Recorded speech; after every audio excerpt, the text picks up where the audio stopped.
Hey everyone, this is Chris and Sandy Benton with the Chris and Sandy Show. We get up close and personal with some amazing guests throughout the entertainment industry. And today we got a special one for you. Who do we have? Oh, we're so excited to have one of the greats in country music on our show today. It's Clay Walker, who's had 11 #1 songs, including What's It to You, Live Until I Die, If I Can Make a Living, Dreaming with My Eyes Open, and has charted more than 30 singles. And what a great song, If I Can Make a Living. Oh, yes. One of if our I can favorites. make a living, I'd be rich with her, right? Great to hear. I love to see a man in love with his wife. That's great. Yeah, in fact, October 5th will be 20 years married. Yes. Congratulations. We're going to spend it in Nashville. Yes, we are. That's so cool. I've got one of those coming up, 15 years, September 28th. So right. Oh, congratulations congrats on that. Now, like we were talking about before the show, a friend of mine from another podcaster, Brandon Morrill from Backstage Pass, he's looking forward to meeting you at the Divider game.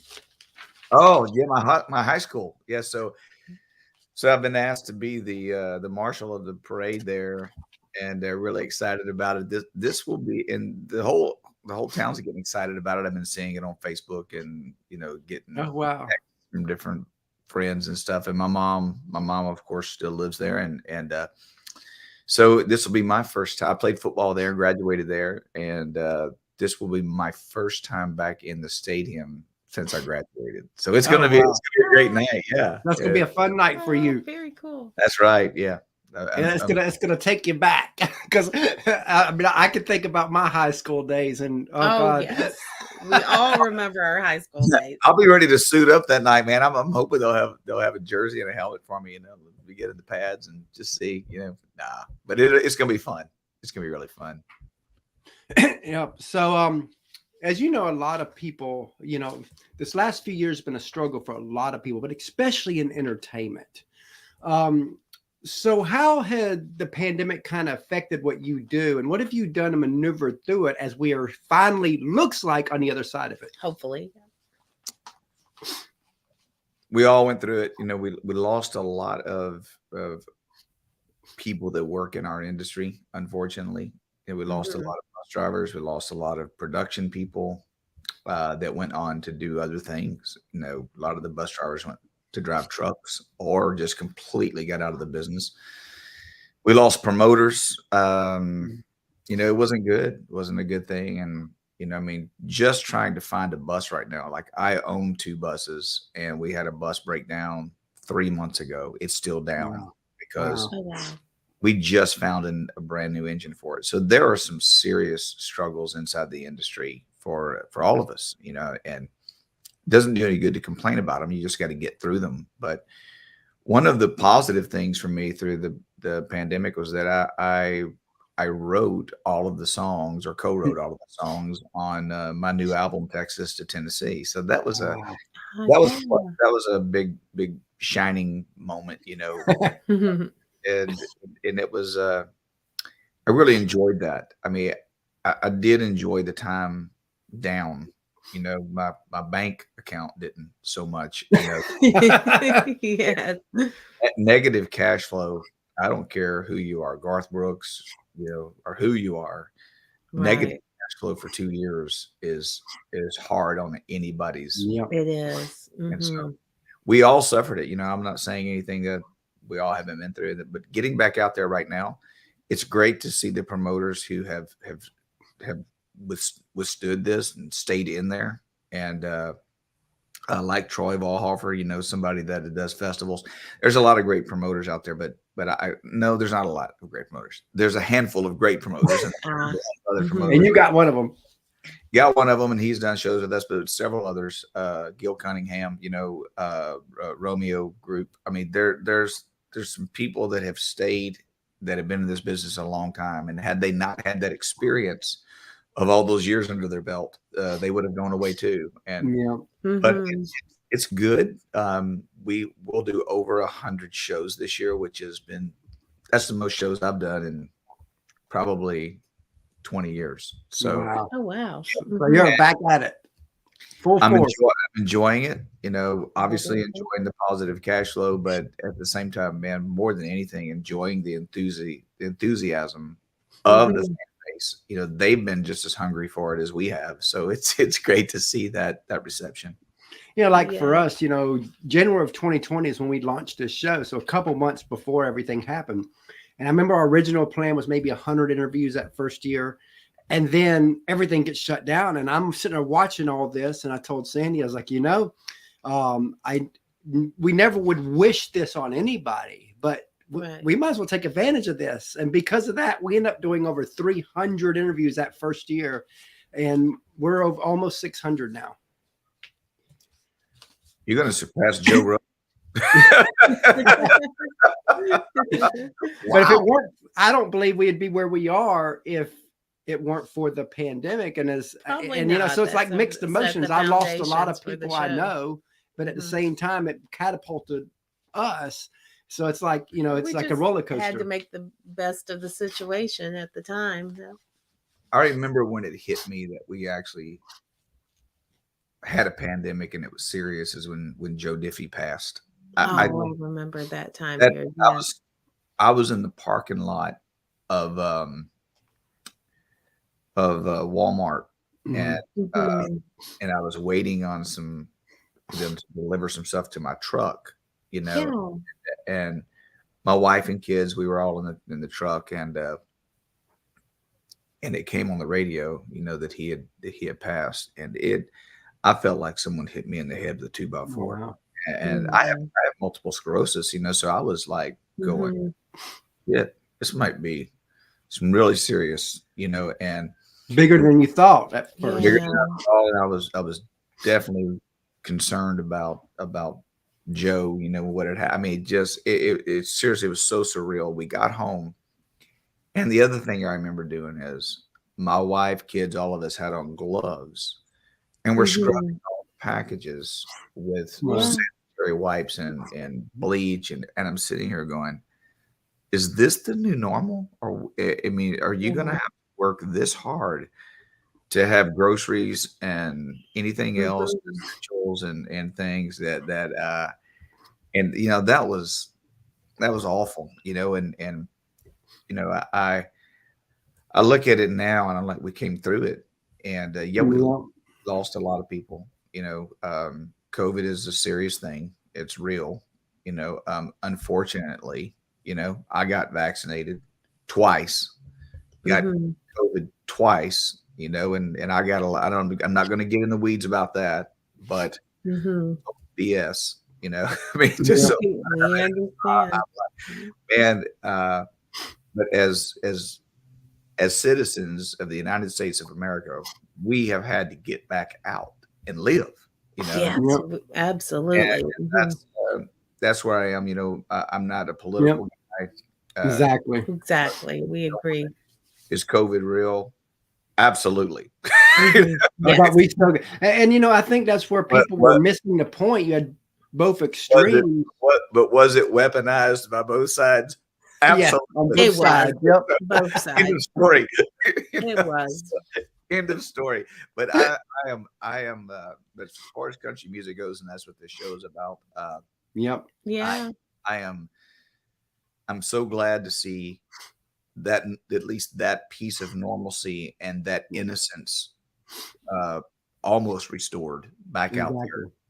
Exactly. And people know how to be safe now. You don't want someone coughing in your face. You don't want to get on No. somebody. You should have never wanted that in the first place, but this really made it. Even more so now. No, but you know, do we feel like, you know, super spreader villains now? No, we don't, because No. there is a way. You know, people are doing the things they need to do and Mm-hmm. recognizing and also thank God, you know, that the variants keep getting, you know, less and less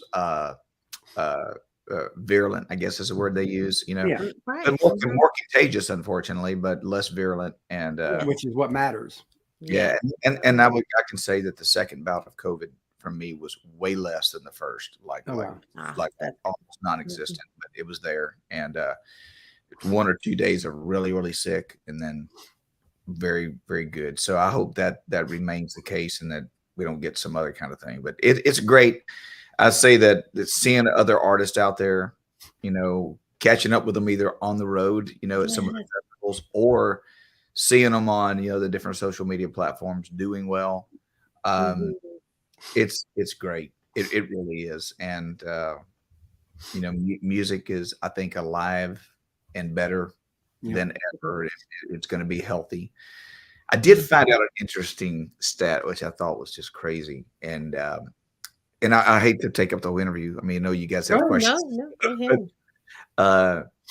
Where at least there's some insiders saying this. I'm hearing this from some of the Nashville folks. Is that in the 90s we had an average listening audience of about 100 million people a week, and now it's shrunk to 35 million. That's a crazy number. But it's shows like this right here that help perpetuate it, grow it, and feed the real country music fans. So thank you. It's definitely an honor. That. Yes, it's an honor to have someone like you on. And we have everybody from up and coming on to the big stars on. We just want to kind of balance it out. We are true music fans ourselves. We absolutely love music, and country music especially, near and dear to my heart. What was funny is when we married 20 years ago, that was one of the big things. Is I was a big motivational person where I listened to motivational audios all the time. She listened to music all the time. So when we married, we had to make a decision. Okay, our first compromise was that we listen to half my stuff, half her stuff. Okay, so I'm curious. Sandy, what are your top three that you like to listen to? Oh, top three genres or top three artists? Artists. Oh, that's a tough one. I have so many. No particular order. Just name three that you love. Just three that you love. All right. I sort of have a eclectic there. Okay. Don Henley, definitely one of those. Top three. Let me think. For country music, Randy Travis, got to be in there. And for pop, Michael Jackson. We'll have that in there. All right. What about you, Chris? I'm all over the place. But I definitely love your music. Yes. I mean, I know that when it comes to country music, I don't think there's ever a better decade than the 90s. That's true. That's why I grew up on. Just my opinion. 90s. And then amazing. Another one I wish I could have met was Johnny Cash. Because I went through 19 years of addictions, and the first 5 years of our marriage was really hectic on her. So she was kind of the June of our marriage. Well, it takes a big man to admit something like that. And I'll just say this, from having MS, multiple sclerosis for most of my career, all you can do is your part as a human being. We live in what this ain't my term, but the human condition.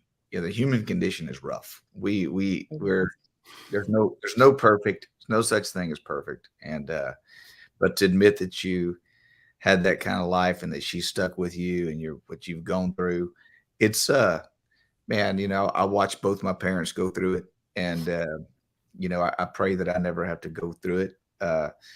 But that doesn't make us weak.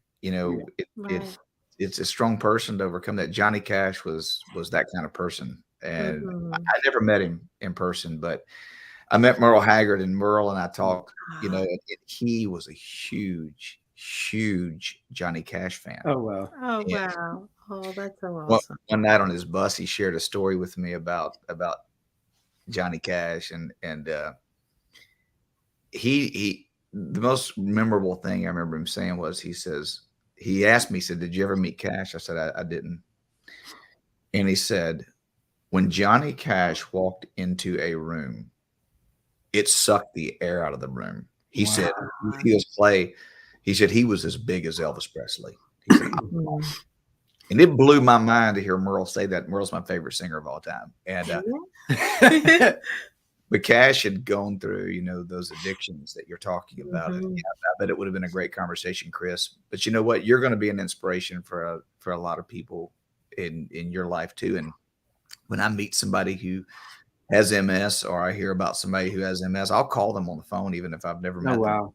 I'll call Yeah. because it takes a special person that has been through it to be able to relate to somebody. And fortunately, I've never been addicted.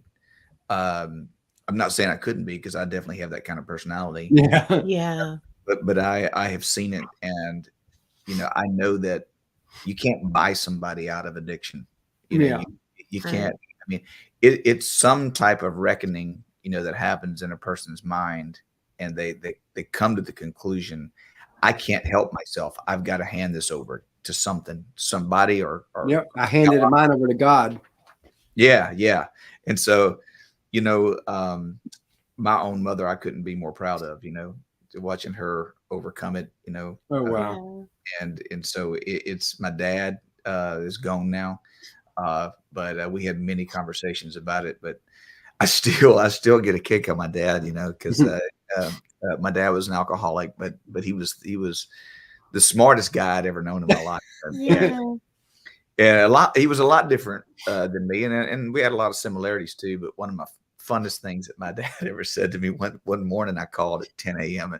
and if I could catch him between 10 and 12, I knew I might be able to have somewhat of a conversation. But he was already drinking at 10. I remember I called him, and it was about this time of year, and the weather had just started changing, starting to get a little chill in the air.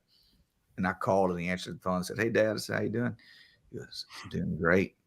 And I could hear in his voice, I was like, he's already drinking. And I said, "Why are you doing great?" He goes, "It's whiskey weather." Even though with the addiction, I gotta say, there are moments in there, and my dad, told me something, and I'll never forget it. Like some of my greatest memories. But I would get very nervous when he would be drinking, because I didn't know how he was going to act.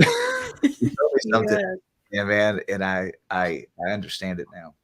And even when he was at his darkest hours, he would look at me and say, "Son, it doesn't matter if I'm drinking or I'm sober."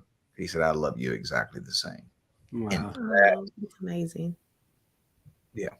Good. And that was probably one of the things that she stayed, because although I was hectic when I was drinking, when I wasn't, it was different, and all that. I still had, because I think a lot of times what ends marriages through addictions is when all of a sudden, when they're not drinking, that starts to fade.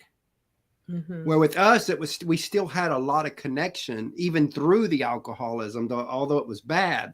Are you saying that Toby Keith song didn't make sense, Phil? You ain't much fun since I quit drinking. I'm probably more fun since I quit drinking. Yeah. I love that song. I swear. I love it. It's so, you got to laugh at some of this stuff, right? Toby's one of the best songwriters of all time.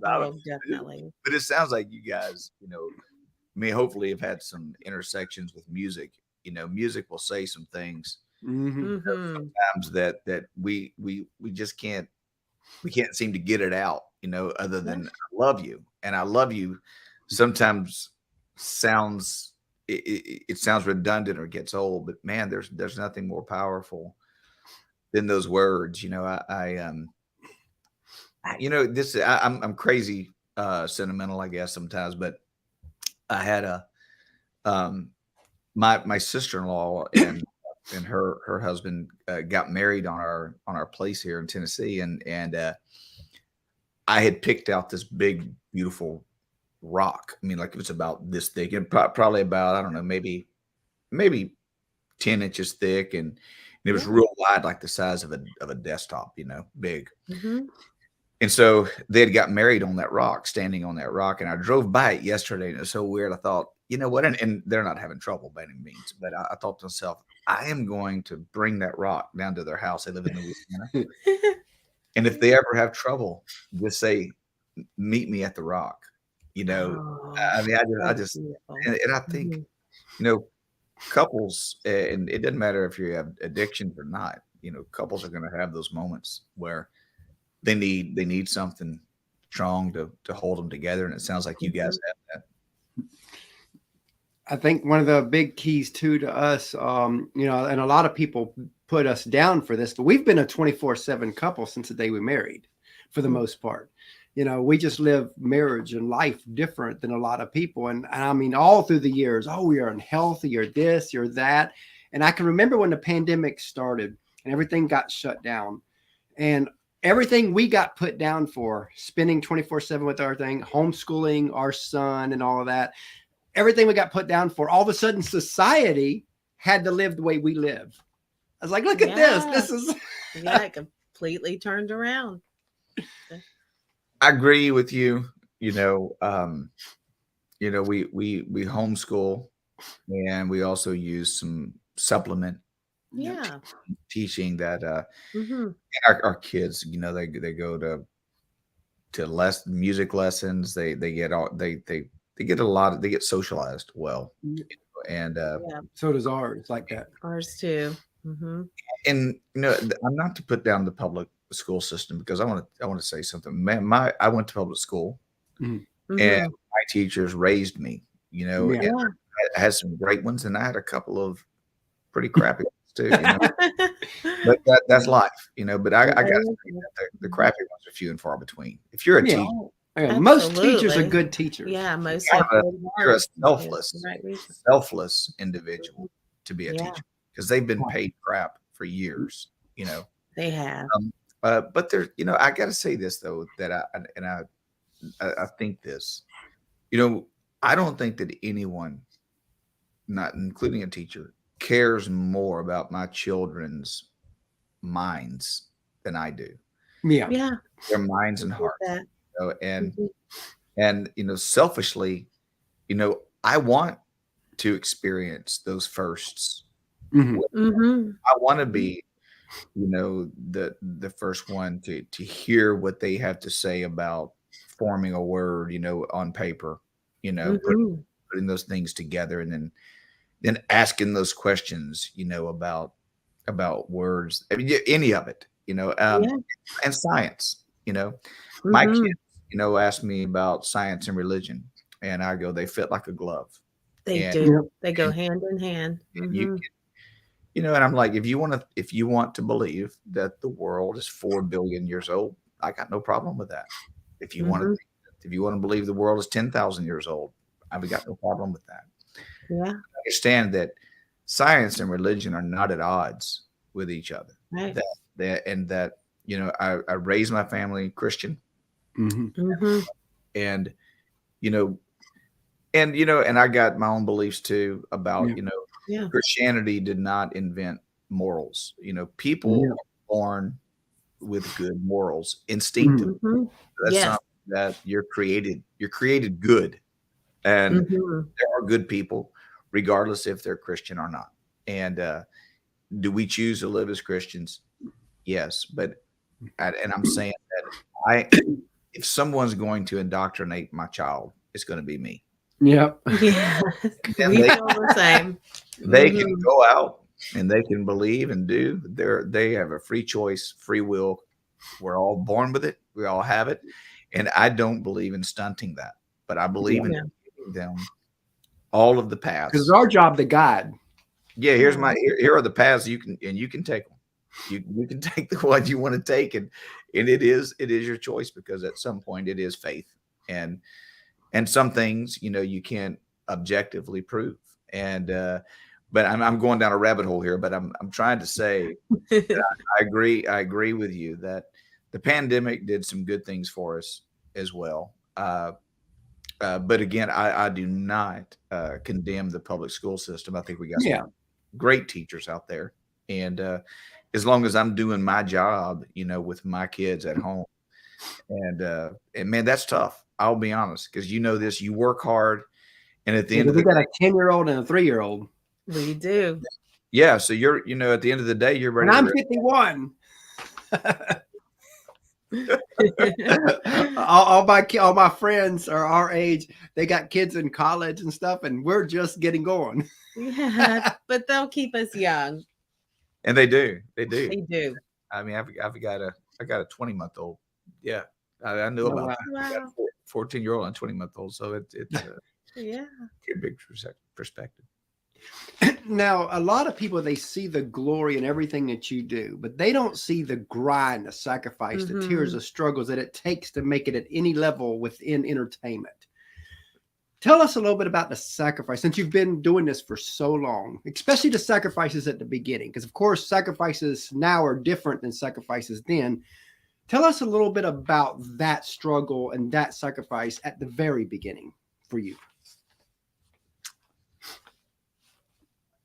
Well, this is pretty deep, but I grew up extremely poor, and that's inherited. My parents did not have a silver spoon. Neither one of my parents graduated high school. I think my mother went to 7th grade and my dad went to 9th. And to this day, I look at my mom and dad, they are extremely intelligent, high IQs. And, education does not create your IQ. You're born with it. And, but the circumstances that they had to go through, my dad lost his dad when he was, 12 years old. My mom was in her mother's belly when her dad fell off of an oil tower and died. So my mom grew up without a dad. My dad almost grew up with no dad. And my grandmother went through the depression, so there was a way that my dad was raised. There was a way that my mom was raised. And my mother and father, my mother married my father when she was 15 years old and then got pregnant with me and had me at 15 years old. So there's not a lot of moms that have had a child at 15 years old, And so then they divorced when I was 3.5. And there's a lot of people, half of America, half of people grow up in a divorced home. So I lived through those struggles, and when you say, was there a sacrifice when I started out, let me say this. When I had my first paying gig, $50 from George Jones, one of the greatest living singers of all time, gave me a job, right? And paid me more than that. The first gig was $50, and then it went to $250. And I started making money. That did not seem like a sacrifice to me. It seemed like heaven. Yeah. I was so poor. I never had new shoes. I never had new clothes. Those were things that were handed down to me. And man, my mom and dad, they did work. They struggled and they both worked, even though they were divorced. They both worked. I've never saw my parents without jobs, right? And so crazy enough, I grew up in the woods and surrounded by rice fields. I got my first job. I was 13 and a half, and I had to get a miner's release. My first paycheck was $113. I worked all week digging levees. Wow. That's hard work. And I want to tell you something. That's the happiest moment of my life. Was $113. I've never been without a job since that day, ever. I have never, ever not had a job since I was 13 and a half years old. And so when you say, what were the sacrifices in music? If I would have lived on the streets and been able to play music, it did not seem like a sacrifice. So I don't know that. For me, that was the pathway to heaven, and still is. I wake up every day of my life ready to do something, and my work ethic is solid, and probably work too hard. Even on Sundays, I have to back myself off and go, this is the Sabbath. You got to calm down. So I'll start thinking about work, and I'll look up and I'll go, Lord, is that a sin? Can I just think about it a little bit? And I want to tell you something. Come 5 p.m. on Sunday, I'm back at it again. Back at it, going again. Heaven is over. Here I am, So, but I'm, that's my life. But you asked the question. Sorry for the long-winded answer, but that's who I am. But I love that, because again, there is a lot of sacrifice that people do have to give, Because again, for you didn't feel it as a sacrifice, but there is a sacrifice because you do give up a lot to be who you are. And I think that's the part that a lot of people, and especially in the social media day now, people think that they own a piece of you almost because they can get closer to you because of social media. So you really do give up a lot the higher you go. Well, I do sacrifice now. I do consider it sacrifice because, it hurts. And I mean, literally hurts when you walk out the door and you have small kids and you get on a bus and you go down the road. And I believe this with all my heart. Promoters don't pay me to sing. They pay me to be away from my family. They pay me that sacrifice. And I want to tell you, it's a big one. And I don't know what the toll is. Right. I don't know because I'm not my children. Yeah. Yeah. My dad was not gone, whenever I went to sleep. He was home and my mom was home. And so my wife, I wouldn't even know what it feels like to be her, to lock up the house at night when I'm gone, turn on the alarm system and wonder if she's safe or not, and the same way for my kids, like I put them in bed every night. We do something. We say our prayers. We eat dinner together or supper. I think that's a proper supper. Yeah, supper. That's why I grew up knowing it as. Yeah. So it's called a dinner box because it's lunch, right? But so anyway, I see that that is the sacrifice. And yeah, there are nights that you come off stage, and I mean every night you come off stage, there's these endorphins that are just firing. All of these deep pain receptors. I don't feel any pain when I'm on stage from MS because there's that many. You're in that zone. Well, it's what chemically happens to your body and brain when you're doing something that makes you happy. And so I love that piece of it. But when that all comes back down and you climb in your bunk, and you're looking at the top of a bunk, it's really sad. And I mean, I understand. I've never been addicted. Don't do drugs.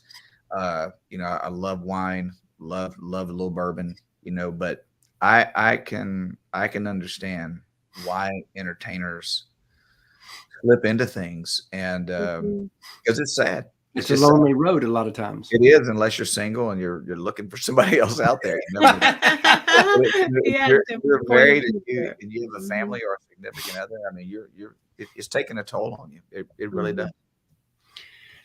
So, a lot of people, they see you, but they don't see the team behind you. In our opinion, teams never get any love. They don't. On our show, they get some love. So take a few moments and tell us about the team that helps you be who you are. Well, without getting too what they call too deep into the dirty South here, I'll just, tell you that do teams matter? Yeah. And if you see an artist, on anything, whether it's on an award show or you hear an artist on the radio, there's very few artists that you're going to see anywhere that's easy to find that does not have a team that is helping them stay relevant. And my team is led by TK Kimbrell, who is a manager, has been a manager for a long time. He still manages, always has managed Toby Keith. Oh wow! And, I've known TK since my career began, but wasn't working with him. So the last 4 or 5 years, TK and I've been working together. And so his team, he has a whole team of people called TKO. And yeah, pretty good. And they hire, the right third parties, but then they do a lot of stuff in house. But I think what TK has helped me do as an artist is whenever we started working together, he says, I'd like to get you with a current producer. And so he put me with, when made the relationship happen. It did happen organically, but we were put in the same room, and that was Michael Knox, who produces Jason Aldean. And Michael is just a phenom, of a producer.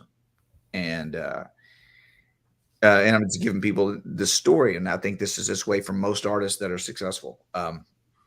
Michael Knox said to me, he goes, before we, agree to work together, he said, I'd like you to know what my expectations are. And if we can meet those expectations, then maybe we can work together. And he was very matter of fact about it. He said, you have a career, you have a catalog. He says, but what I'd like to see if we're going to work together is more of who you are in the record. Yeah. And I said, well, how do we get that? He says, you write every song. I said, that's a tall order, but I've written, half of the material that I've recorded in my career. But, I've always looked for those great songs outside of what I could do. And he said, meaning him, Michael, he says, I want to help you write with the best writers in Nashville. And he did that. Wow. And I want to tell you something. It was a quick and exciting learning curve to write with these brilliant minds. And I mean, these writers are brilliant. I'm not going to name anyone in particular because I need to name all of them. And it's great. So that team, that introduction to Michael Knox was one of the biggest things that TK did for me. And then TK also lined up co-writes with me with these other writers. And listen, it's not a secret. I mean, it's like, what's the difference between an NFL football player and a high school football player? Quite a bit. Mm-hmm. Oh, yes. And to get into the NFL, it's almost impossible. And then to get into the playoffs, then to get into the Super Bowl, right? Mm-hmm. And so I immediately went into the playoffs by being able to beat these two guys, TK and Michael Knox. I'm in. There I am. Now the social media part of it is, that springs from me giving content, real content. Yeah. I am. And that is what fans want. They don't pretty glamorous, all this stuff, and it took some really educated people about social media to teach me that. And they go, I mean, our social media was dismal, 5 or 6 years ago. And when I realized what it was we were trying to create content like we did in the 90s and early 2000s. These pretty cameras and all that. And man, and it was like, hey, it's your cell phone in front of your face. Mm-hmm. Yeah. You talking, your face, doing real stuff. Because they're not looking for perfection. They're looking for you. Changed everything around.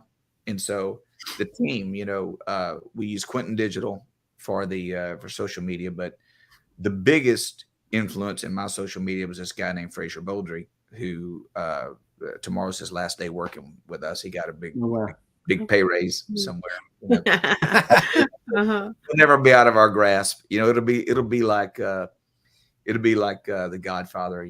Just when I thought I was out, they pulled me back in. Anyway, so we do work hard at it. I'm not gonna lie. We do work hard, meaning that it's important when we have cool moments that are going to be interesting, that we pull out our phone and we let our fans be part of that. And they let me be part of them. I find a lot of stuff on TikTok that interests me in their lives. And so I'll jump into that. And it's just as fun. It's a two-way street. So the team, TKO, Michael Knox, great songwriters, great social media people and influence, helping me with knowing what's real for our fans, and then going out and doing a live show. And that is where your road manager and that team, that's a whole different team. That team that you take on the road with you, your band members, your crew, your production team, your driver is probably the most important. He's got your life in your hands. Let me tell you what, this is kind of, it's a known fact, in the country music world, that if you can drive for me, you can drive for anybody. There's a story behind that, and that is, I can drive a bus. Okay, I know how to do it, and I just go, this is how I want you to drive. And So you're the Get it out there. you're the backseat driver. No, I get behind the wheel and say, "This is how you drive." Yep, you're the driver. Well, Yeah. I own my buses. I don't really drive my van around that much or anything, but I will go out with the driver, on my bus, and I'll drive and say, "This is how you can do it." I mean, and it's a choice. What I've noticed is with people is you tell them what you want, and they can decide if they want to do it or not. And sometimes they just don't want to do it, But a lot of times they do. And hey, I've got some guys in my band that have been here 25 years since That's so awesome. 4 of those guys. So we call them the pillars, and they're the pillars of the business. And I'm a blessed man to have the team I have. Now, speaking of teams, we have a third co-host, our little 10-year-old. He's that comes a part on and asks of a couple every questions. show. I'll get him. Has to. Yeah, I will. So she's going to go get him. So while she's getting him, tell us a little bit about your new album too. So the Texas to Tennessee album is not all that new. It's our newest album.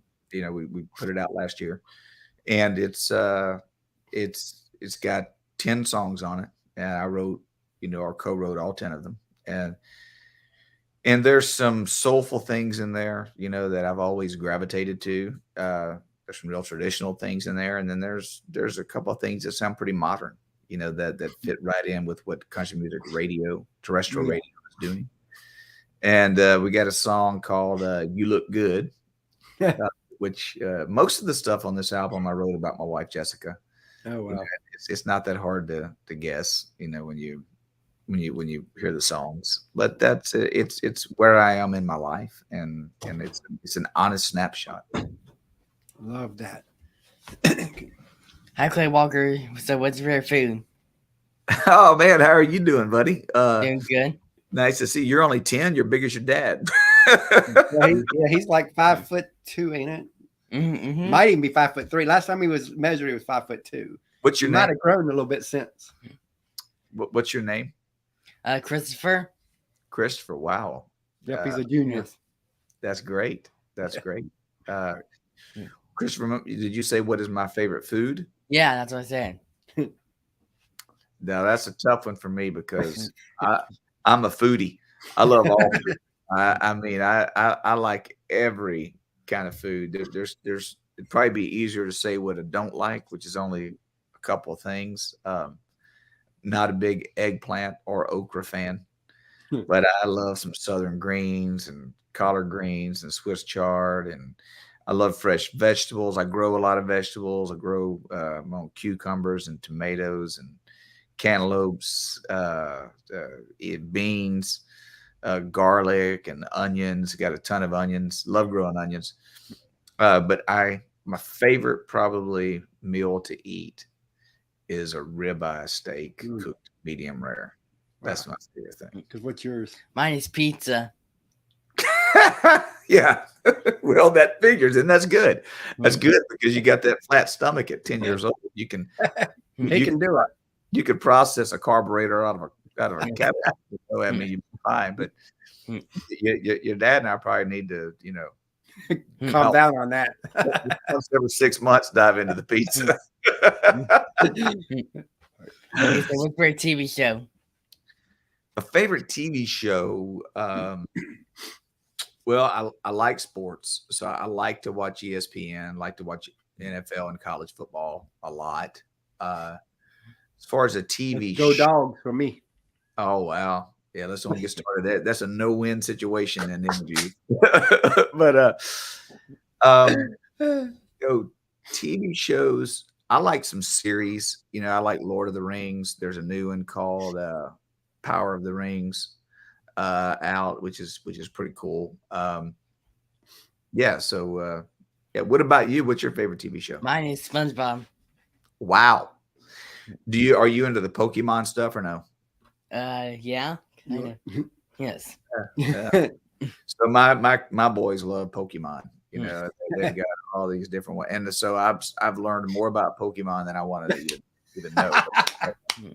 But it's very cool, man. All these powers some of these Pokemons have, pretty good. Gee, what other questions do you have? Okay, Art, I got one more. What's your favorite movie? Ooh, see, that's tough because so many great ones. like I love westerns or western type movies. So I grew up with some movies that are really special to me. Lonesome Dove, which was more of just one movie. It was like a series, like 2 or 3 parts. Lonesome Dove, Tombstone.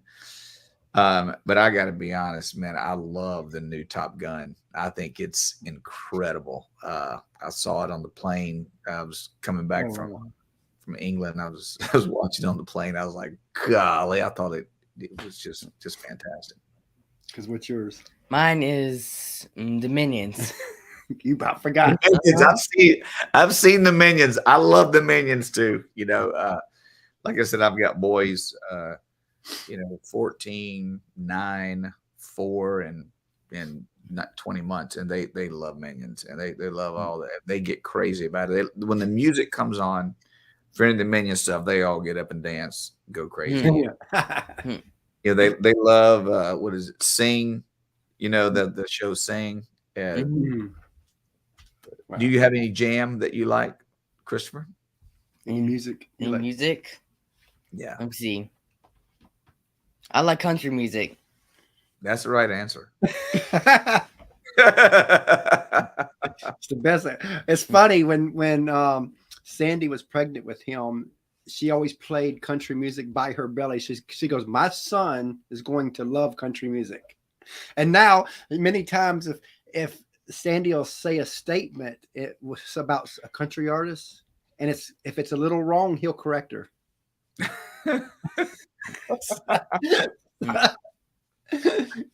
That's nice. That's nice. I remember, it a couple of times in my life. I've my wife has been pregnant at a show or two, and she would say, when you started a certain song, like if I can make a living out of loving you, one of the kids would jump, and it would be, and she go, I think they're excited about it, and I believe that, and so it's I think music has different effects. If it's Mozart or something, I think there's some proof that it helps developmental skills and stuff. But I think country music just makes you smarter. You must. All right, bye, thanks. He must be brilliant. He gets to the point and goes. Yeah. So as we close out here, because I want to honor the time I have with you, what advice would you give that person that wants to do what you do?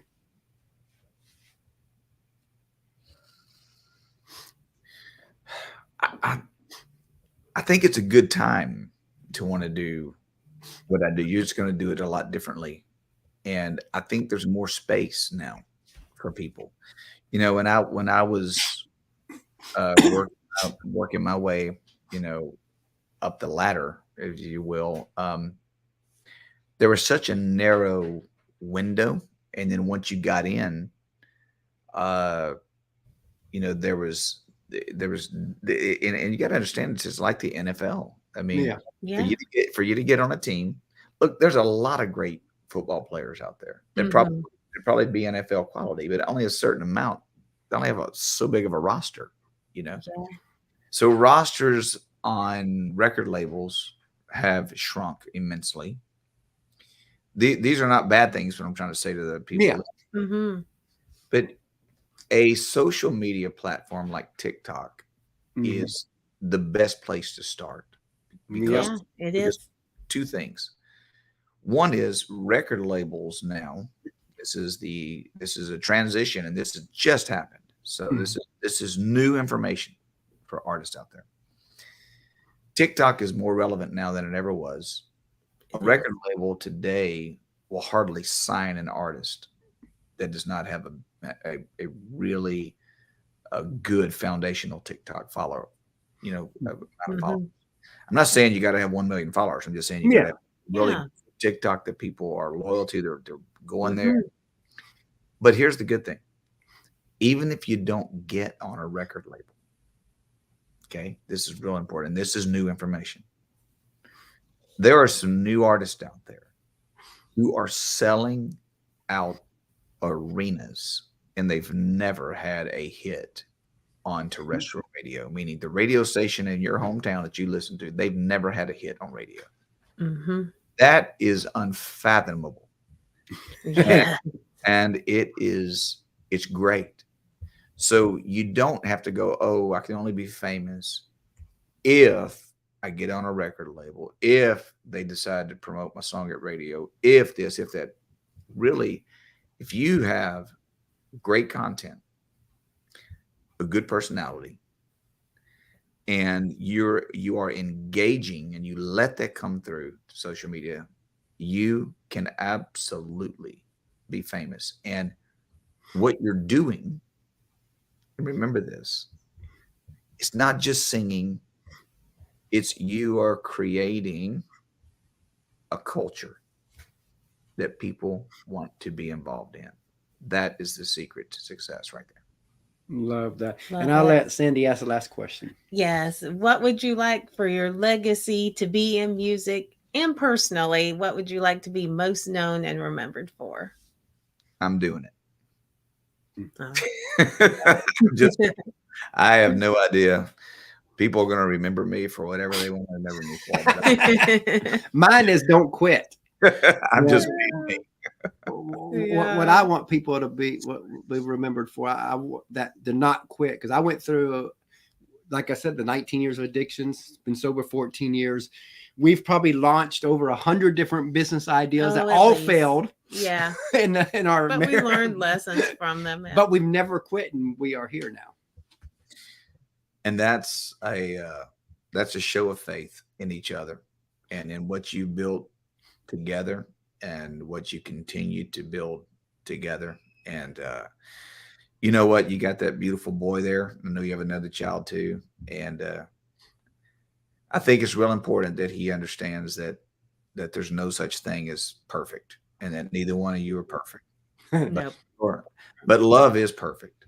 That thing, when you love each other past your fallacies, that is showing perfection right there. And that's the only thing I think a person can hope to have in their life, is to love and be loved. I don't think there's anything else.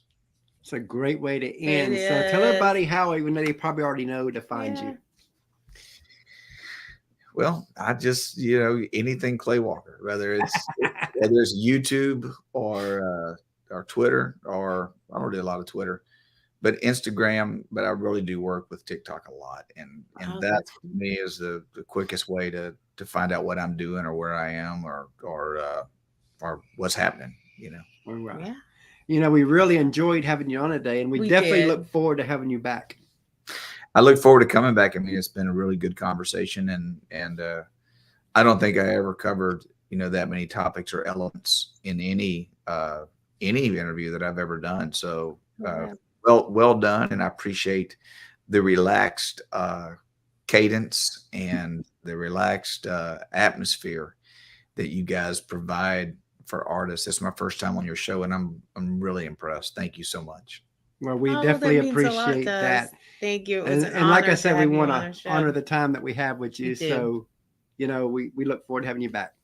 Well, God bless you guys, and God bless your family. I hope you're around for many more years to come. We're planning on it. Thank you so much. And And you same to too. you. Thank Bye. you. Bye. Have a great day.